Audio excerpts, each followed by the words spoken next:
नमस्कार, मैं निधि विश्वकर्मा। कैसे हैं आप सभी लोग? मैं ईश्वर से प्रार्थना करती हूँ कि आप सभी लोग खुश रहें, स्वस्थ रहें, मस्त रहें। आज मैं अपनी बात की शुरुआत एक कविता से करके एक कहानी से करना चाहती हूँ। हमारे देश में बहुत से ज्ञानी ध्यानी, बहुत से ऋषि मुनि हुए, जिनमें से बड़े ही आदर के साथ एक नाम लिया जाता है अष्टावक्र जी का, जो कि राजा जनक के गुरु भी कहलाए जाते हैं। एक बार क्या हुआ कि राजा जनक की सभा में शास्त्रार्थ चल रहा था, जहाँ पर अष्टावक्र जी के पिताजी भी शास्त्रार्थ करने के लिए गए। वहाँ पर बंदी नामक ज्ञानी से शास्त्रार्थ करते हुए वे उनसे हार गए। उस समय एक रिवाज था कि जो भी हार जाता था उसको जल समाधि दे दी जाती थी। तो इसी प्रकार अष्टावक्र जी के पिता को भी जल समाधि दे दी गई। जब अष्टावक्र जी को इस बारे में पता चला तो उन्हें बहुत क्रोध आया और उन्हें बहुत दुख हुआ। तो वो राजा जनक की सभा में गए। वहां जाते ही वो जिस प्रकार से चल रहे थे, राजा जनक के यहाँ जितने भी ज्ञानी ध्यानी लोग बैठे हुए थे, वो सभी उनके ऊपर हंसने लगे। तो अष्टावक्र जी भी जोर जोर से हंसने लगे। अब सब लोगों ने बोला कि हम तो इसलिए हंस रहे हैं कि भाई तुम इतने टेढ़े मेढ़े शरीर के हो, कोई इंसान ऐसा भी हो सकता है, और आप इस तरह लुढ़कते हुए राज्यसभा में आ गए हो। तो अष्टावक्र जी बोले कि हाँ, मैं भी इसीलिए हंस रहा हूँ। तो राजा जनक जी को बहुत गुस्सा आया। उन्होंने बोला कि आप क्यों हंस रहे हैं, पहले आप हमें ये बताइए, आपने हम सबका अपमान कर दिया। तो वो बोले कि मैं तो ये सोच कर आया था कि यहाँ बहुत सारे ज्ञानी और महात्माओं के दर्शन मुझे होंगे, पर यहाँ तो सारे चर्मकार बैठे हुए हैं। राजा जनक ने बोला कि ऐसा कैसे आपने बोल दिया? तो वो बोले कि यहाँ तो चमड़े की पहचान होती है, यहाँ तो हड्डी और मांस को देखा जाता है। राजा जनक बोले कि आपने ऐसा कैसे बोल दिया? तो उन्होंने कहा कि आप मेरे कुछ प्रश्नों के उत्तर दीजिए। राजा जनक बोले आप पूछिए, हम आपको उत्तर देंगे। उन्होंने कहा कि अगर कोई गन्ना टेढ़ा मेढ़ा हो जाता है तो क्या उसके अंदर से जो रस निकलता है वो भी टेढ़ा मेढ़ा हो जाता है? राजा जनक निरुत्तर हो गए। फिर उन्होंने कहा कि अगर कोई मकान टेढ़ा मेढ़ा बन जाता है तो क्या उसका आसमान भी टेढ़ा मेढ़ा हो जाता है? सभी जितने भी वहां पर सभा में लोग बैठे हुए थे, सबकी नजरें झुकनी शुरू हो गई। उनकी तीसरी एक और आखिरी बात थी कि जितने भी यहाँ पर जीवित प्राणी हैं, अगर वो टेढ़े मेढ़े हो जाते हैं तो उनके अंदर जो एक परमात्मा का अंश है, क्या वो भी टेढ़ा मेढ़ा हो जाता है? राजा जनक को और वहाँ उपस्थित सभी ज्ञानी बंधुओं को बहुत पछतावा हुआ। उन्हें एहसास हुआ कि उन्होंने गलती की है। उनके सामने एक बहुत ही बड़ा और ज्ञानी पंडित खड़ा है। राजा जनक ने क्या किया, उन्होंने अपनी रानी को बुलाया और उनके चरण धोए और उन्हें बहुत ऊंचे सिंहासन पर आसन दिया। इस प्रकार अष्टावक्र जी ने अपने शरीर की 8 कमियों को पीछे करके सिर्फ अपने ज्ञान के द्वारा अपने जीवन में बहुत बड़ा मुकाम हासिल किया, और उनकी वाणी को गीता नहीं, महागीता के रूप में गाया और बोला जाता है। आप जान ही गए होंगे कि इस कहानी के बाद आज हम किस विषय पर बात करना चाहते हैं। आज मैं आपसे बात करना चाहती हूँ अपनी कमजोरियों को अपनी ताकत कैसे बनाएं। एक और छोटी सी कहानी, एक छोटी से विचार से अपनी बात को शुरू करती हूँ। आज सुबह जब मैं अपनी बालकनी में गई, वहाँ पर एक गुड़हल का छोटा सा पौधा लगा हुआ है जिसमें काफ़ी सारे फूल रोज खिलते हैं, जिसमें से एक छोटा सा फूल, बिल्कुल छोटा सा फूल नीचे जमीन पर पड़ा हुआ था। और मुझे ऐसा महसूस हुआ कि वो इतना कमज़ोर था कि वो डाली को पकड़ पाने में भी असमर्थ था, और बाकी के सभी बड़े फूल उसको तिरस्कार की दृष्टि से देख रहे थे और हंस रहे थे। मेरे दिमाग में एक विचार आया। मैंने उस छोटे से फूल को उठाया और अपने मंदिर में महादेव जी के चरणों में रख दिया। तब मुझे एहसास हुआ कि इस फूल को भगवान ने इतना कमज़ोर क्यों बनाया था, क्योंकि उसे आखिर में वहाँ पहुँचना था जहाँ हर फूल के पहुँच जाने की एक अंतिम इच्छा होती है, ईश्वर के चरणों में। तो वो छोटा सा फूल इसीलिए कमज़ोर बना कि उसे बाबा शिव के चरणों में पहुँचना था।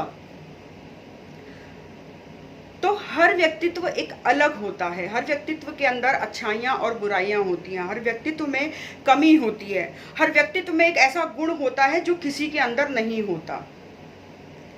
तो हम कैसे अपनी उन कमजोरियों पर विजय हासिल करें, कैसे जीवन में सफलता हासिल करें, आज हम इस विषय पर बात कर रहे हैं। सबसे पहले हम लोग लिखना शुरू करें। एक डायरी में, एक पेज पर हम लोग लिखें कि हम हमारे व्यक्तित्व में क्या कमियां हैं और कितनी अच्छाइयां हैं। हम अलग अलग उसको पेज पर लिख लें कि हमारे अंदर कितनी अच्छाइयां हैं, हमारे अंदर कितनी कमियां हैं।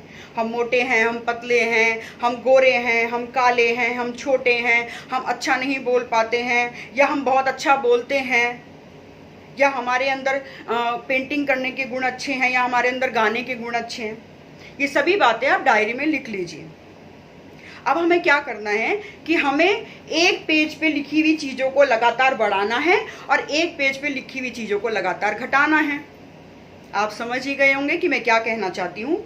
हमारे व्यक्तित्व में जितनी अच्छाइयाँ हैं, उस पेज पर लिखी हुई अच्छाइयों को हमें निरंतर बढ़ाना है, और जिस पेज पर हमारी कमियां लिखी हुई हैं, एक एक दिन करके धैर्य के साथ धीरे धीरे उसको प्रैक्टिस में लाके हमें उन कमियों को दूर करके उसके ग्राफ को छोटा करना है।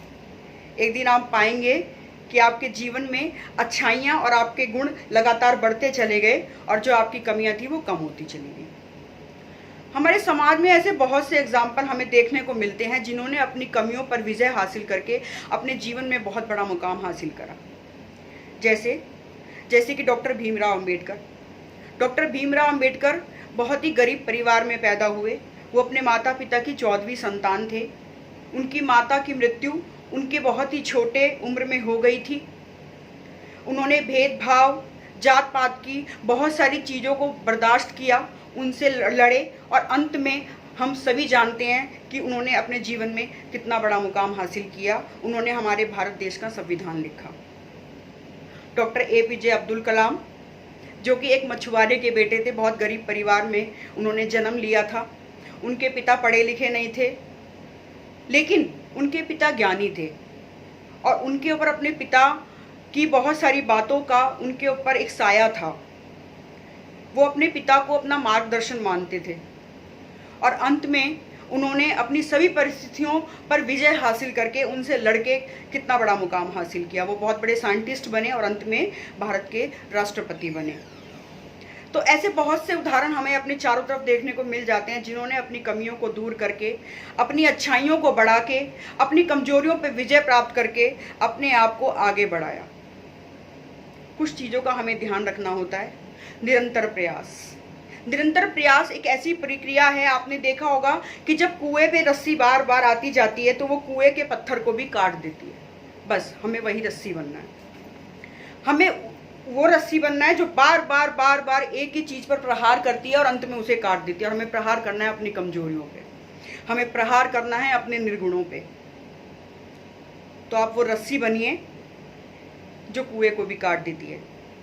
धैर्य रखिए, अपने व्यक्तित्व की अच्छाइयों को पहचानिए, लगातार अपना आत्मनिरीक्षण करते रहिए कि आज हमारे अंदर क्या अच्छा बदलाव आया है, आज हमें किस बात पे दुख महसूस हुआ, आज हमने किस बात पे कमजोरी महसूस की, आज हमने कौन सी चीज़ बहुत अच्छी की। कई बार आप खुद हैरान हो जाएंगे खुद से।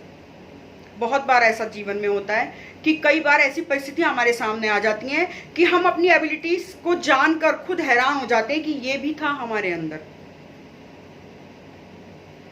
तो अंत में मैं सिर्फ इतना कहना चाहती हूँ, अंधेरे घने हैं तो क्या रोशनी ना करूं, अंधेरे घने हैं तो क्या रोशनी ना करूं, छोड़ दे कोई साथ तो क्या चलना छोड़ दूं। नहीं, निरंतर चलते रहिए, निरंतर आगे बढ़ते रहिए, अपनी कमजोरियों को अपनी ताकत बनाइए, और एक दिन आप वो मुकाम जरूर हासिल करेंगे जहां आप पहुंचना चाहते हैं। जय हिंद, जय भारत।